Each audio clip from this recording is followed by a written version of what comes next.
Yaklaşık 5 senedir ben burada yaşıyorum, Van'da.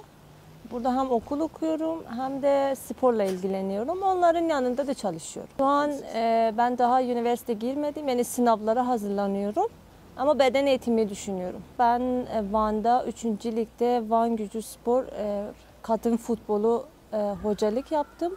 Yani daha önce bir futbolcu olarak girdim ama yabancı uyruktan dolayı olmadı. Yani oynamama izin vermediler için ben de yani hocalık yaptım. Bir hoca olarak çalıştım. Ve şu anda onun üzerine beden eğitimi okumak istiyorum. Yani şu an hem sporla ilgileniyorum hem de tasarım yani terzi yapıyorum. Onlar üzerine çalışıyorum. Bir ülkenin milleti sıcak davrandığı için yani ben buraya geldiğimde nasıl burada dayanabilirim, nasıl burada yaşayabilirim öncelikten düşünüyordum. Ama burada bir süre kaldım ve baktım gördüğüm gibi çok zor değilmiş. İnsanlar benimle sıcak davranıyorlar ve ben bundan çok hoşlandım. Hedefim şu, okumak istedim ben zaten. Yani üniversite girmek ya da beden eğitimi okumak. Ve burada bir sürü arkadaşım var. Onlarla mutluyum ve yaşamak istediğim için.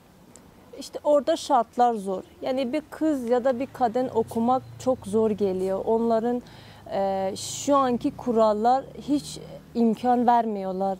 Yani bu çok kötü. Bir ülkede bir erkek ne kadar etkili olabiliyorsa bir kadın da aynısı oluyor.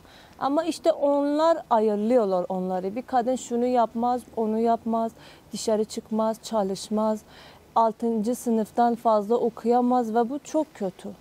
Yani bir ülke ilerlemek istiyorsa bir kadın etkisi olması lazım.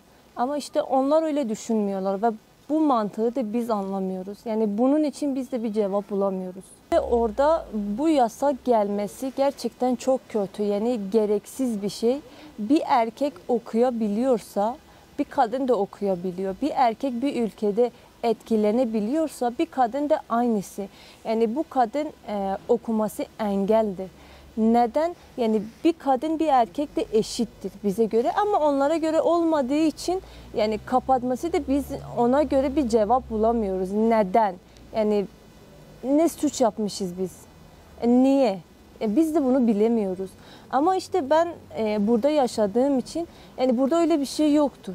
İstediğim gibi yaşayabiliyorum, istediğim meslek seçebiliyorum, okuyabiliyorum. Yani bu bir normal yaşamayı biz orada yapamıyoruz. Ve bu çok kötü. Yani normal yaşama hakkımız var ama onlar hakkımızı bize vermiyorlar. Onlara göre bir kadın 6. sınıfta fazla okuyamaz, bir kadın çalışamaz, bir kadın dışarı çıkamaz, bir kadın başörtü olması gerekiyor, bir kadın bir adını atamaz tek ya da yalnız bir yere gittiğinde yalnız olmaması gerekiyor. Yani bu gerçekten bir insanı yaşamaktan engel oluyor. Yani ben bile çok düşünüyordum nedeniyle. Sorduğun zaman da onlar çok kötü karşılaşıyorlar.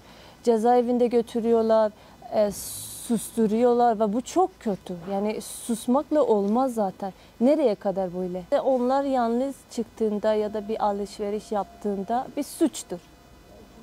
Onlar okumak istediğinde bir suçtur. Yani sen suçlusun, bunu yapamazsın, onu yapamazsın, tek çıkamazsın. Çalışamazsın. Yani bu yaşama hakkı onlardan almışlar, bizden almışlar yani. Ama yani bir normal insan olarak biz yaşayamıyoruz. Ben aslında tabii belli bir hedeflerim var. Yani futbol olarak üzerinde özellikle hedefimdir.